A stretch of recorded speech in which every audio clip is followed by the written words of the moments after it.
안녕하세요.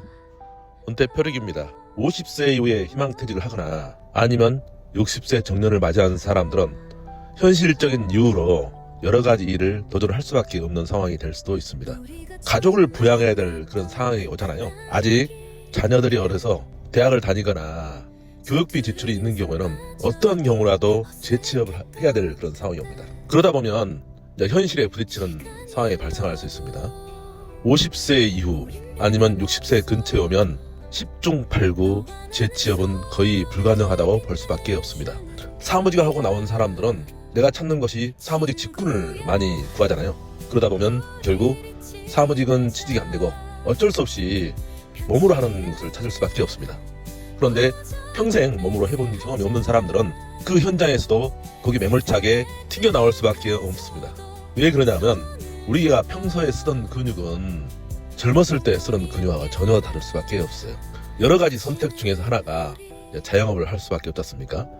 그 자영업도 뭐 고급스러운 자영업도 아니고 알다시피 경험이 없다 보니까 적은 비용으로 소득을 올릴 수 있는 여러 가지를 찾습니다. 그 중에서 많이 찾는 것이 식당이나 아니면 1인이 할 수 있는 커피숍, 편의점을 합니다. 음식점은 우리가 점심시간이라든지 저녁시간에 가족들과 나가서 밥을 먹는 경험은 있지만 일부 음식에 관심 있는 사람 빼고는 아마 칼도 만져본 적이 없을 겁니다. 그러면 창업이라는 것은 상당히 좀 어려워지죠.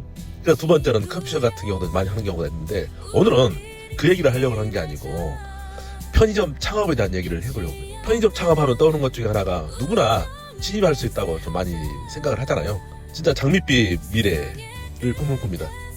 옆에 있는 사람들이 돈 버는 사람도 많이 봤어요. 저도 많이 봤습니다. 그래서 그 경험담을 얘기하려고 합니다. 통계 자료도 있지만 제 경험 위주로 말씀을 한번 드려보도록 하겠습니다. 은퇴 후 편의점 창업 왜 강력히 저는 비추하느냐 이 얘기를 좀 해보려고 합니다. 제가 왜 이 편의점에 대해 관심을 갖게 되었냐 그러면 20년 전부터 나중에 퇴직하고 나면 편의점을 해보겠다는 제 나름대로 생각을 가지고 있었습니다. 꾸준하게 20년 전부터 편의점이 어떻게 변해왔고 계속 모니터링을 했습니다. 다행히 제 주위에는 편의점을 하고 있는 사람들이 꽤 있었습니다.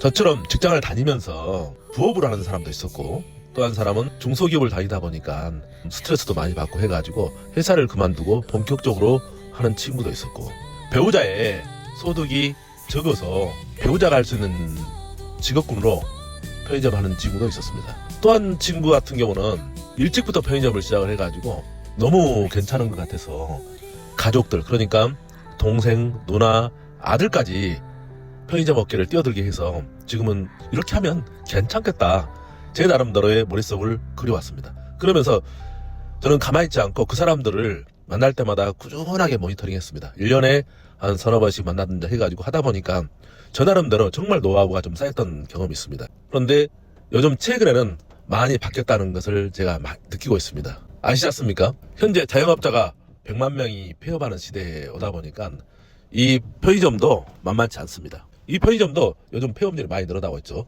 그 이유를 보면 첫 번째, 인건비 상승과 수익성 악화입니다. 한 사례예요. 이 점주는 본인이 하루에 16시간을 일해도 남는 게 없다고 합니다. 편의점 운영하면서 가장 큰 부담은 단연 인건비라고 하더라고요. 최저임금에 매년 오르고 주휴수당도 꼭 줘야 되잖아요. 그러다 보니까 알바들을 주휴수당을 안 줄 수 있을 만큼 돌릴 수밖에 없는 상황이다 보니까 사람을 관리하는 것도 엄청난 스트레스로 합니다. 4대 보험 등 필수적으로 따라붙는 비용이 생각보다 크다고 합니다. 편의점 점주들이 끊임없이 오른 인건비 허덕이는 것이 현실이고 예전에는 아까 제가 말씀드렸듯이 아르바이트를 2개월만 돌려도 점주가 적당히 일하면서 또 수익을 낼 수 있었습니다만 이제는 현실이 완전히 다르다고 합니다. 제가 알고 있는 이 지인은 자본금이 적다 보니까 어쩔 수 없이 소형점포를 창업했고요. 그러다 보니까 위치도 정말 애매한 곳에 했습니다. 어떤 문제가 생기냐면 매출이 아주 낮게 됐다고 하더라고요. 처음에는 알바도 쓰고 했는데 인건비가 감당이 안 돼가지고 요즘 들어서는 혼자서 매장을 지키고 있다고 합니다.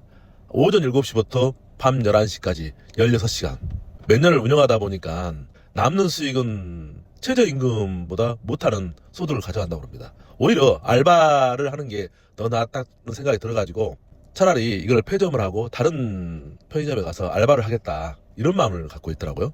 더욱 기막힌 것은 폐점을 하려고 했더니 폐점도 마음대로 되지 않는 구조입니다. 본사와 계약 조건에는 인테리어를 해주면서 5년 이상 폐점을 하지 않는다는 조건하고, 만약에 폐점했을 때는 위약금이 발생한다고 그러지 않습니까? 거기에 재고 처리 이런 비용으로 해서 몇 천만 원이 발생한다고 그러네요. 마치 늪에 빠진 것처럼 창업할 때보다 폐점이 더 어렵다는 것이 현실이라고 하더라고요. 두 번째는 편의점 포화 상태라고 볼 수 있습니다. 이미 한국은 편의점 과잉 국가라고 볼 수 있어요. 최근 데이터를 보니까 한국은 1000명당 한 개의 편의점이 존재한다고 그래요. 옆 나라인 편의점 천국이라고 할 수 있는 일본보다 2배 많습니다. 일본은 2000명당 한 개라고 합니다. 이는 이미 편의점 시장이 포화 상태를 넘어서 과잉 상태라고 말할 수 있습니다. 이거 살아남기가 마치 하늘의 별 따기라고 보시면 될 것 같습니다. 문제는 본사에서 이 현실을 알면서도 아직까지도 무리하게 점포 수를 늘리려고 한다는 점입니다. 제가 퇴직하고 나서 여러 가지 사업 중에서 제가 15년 전부터 생각했다겠지 않습니까? 퇴직 전부터. 그래서 실행을 해보려고 GS하고 CU 이 본점에 들어가서 창업 상담을 받았습니다. 몇 시간 교육을 받고 나면 거기에 대해 상담도 해주고 자리도 마련해줍니다. 정말 그분들 같은 경우 매우 적극적으로 창업을 유도합니다. 개설 예정지라고 보여주기도 하고요. 그게 마음에 안 들면 장소를 미리미리 정해줘가지고 한번 가보라고 합니다. 그 중에 한 곳을 제가 가보고 나서 제가 기함을 했습니다. 배우 상권이 전문 국도변이었거든요. 그러면서 하는 그 FC 말이 앞으로 건물 몇 개 생길 예정이고 이 주위에 상권도 생길 것입니다 얘기하더라고요. 정말 희망 섞인 말을 저한테 얘기하더라고요. 저는 참고로 30년 동안 영업밥을 먹으면서요 나름의 상권 분석 노하우를 갖고 있다고 잡았던 사람 중에 한 사람으로 정말 이 자리는 아닌 것 같더라고요. 제 머릿속에서는 아니 이런 곳에 내 노후를 걸라고? 이 질문이 목구멍까지 차올랐지만 그 FC의 마음도 알기 때문에 조용히 나왔는데 이 30대 FC는 오로지 본인의 실적에만 관심 있는 것을 보면서 정말 실망을 많이 했습니다. 편의점 창업하게 되면 여러 가지 타입이 있습니다. 근데 그 대동소이 하더라고요. A타입은 점주 임대형이라고 해가지고 수익 배분이 약 70% 해줍니다. 점주가 모든 것을 책임지는 대신에 5년 후 더 좋은 조건이 있으면 계약을 연장하거나 인센티브도 받을 수도 있고 아니면 타 업체로 또 이동할 수 있는 조건이 있습니다. 대신 점주 임대형은 모든 것을 자기 혼자 책임을 져야 됩니다. B타입은 점주하고 회사가 반반씩 하는 임대형입니다. 당연히 수익형은 조금 떨어지겠죠. 수익은 한 65% 정도 됩니다. 본사 점주가 임대를 반반씩 부담하고 수익도 아까 제가 말씀드렸듯이 65%를 점주가 가져갑니다. C타입은 전형적으로 회사형이라고 보실 수 있는데 본부형이라고 하더라고요. 수익 배분의 약 45%만 가져갑니다. 임대료 이런 것은 회사가 내주다 보니까 본인은 그러니까 점주는 거기 가서 지점장처럼 운영만 하면 됩니다. 언뜻 보면 사람들이 C타입이 가장 편해 보이고 또 내가 들어간 병이 없다 보니까 이게 제일 좋을 것 같다고 생각할 겁니다. C타입은 회사가 모든 것을 책임지는 대신에 매출에 대한 세금을 모두 점주가 떠나야 되고 아르바이트 비용까지 모두 부담해야 하므로 실질적으로 남는 금액이 좀 적다고 보시면 될 것 같습니다. 여기에 담배 매출이 많으면 여기에 또 마진율이 더 매출에 비해서 떨어진다고 보시면 될 것 같아요. 결국 어떤 타입인지 점주 본인이 모든 시간을 할애하거나 적은 소득을 가져가야 한다는 불편한 진실은 변함이 없다고 보시면 될 것 같습니다. 세 번째는 본사와 기존 사업자의 제가 카르텔이라고 얘기했는데 좋은 자리는 따로 있습니다. 지금도 성공하는 사람도 있어요. 성공하려고 그러면 정말 입지가 중요하더라고요. 아무리 노력해도 목 좋은 자리를 이길 수 없습니다. 목 좋은 자리에서 운영되는 편의점은 여전히 지금도 잘 됩니다.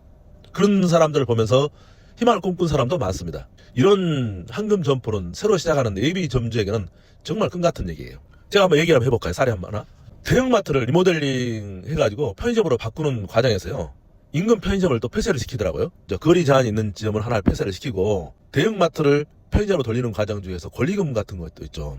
그 FC하고 얘기를 해서 회사가 해서 지원하거나 아니면 돈 많은 점주가 그걸 또 떠나는 경우가 있지 않습니까? 그래서 이 결과 그 점포는 정말 안정적으로 매출이 나오고요. 수익도 높아집니다.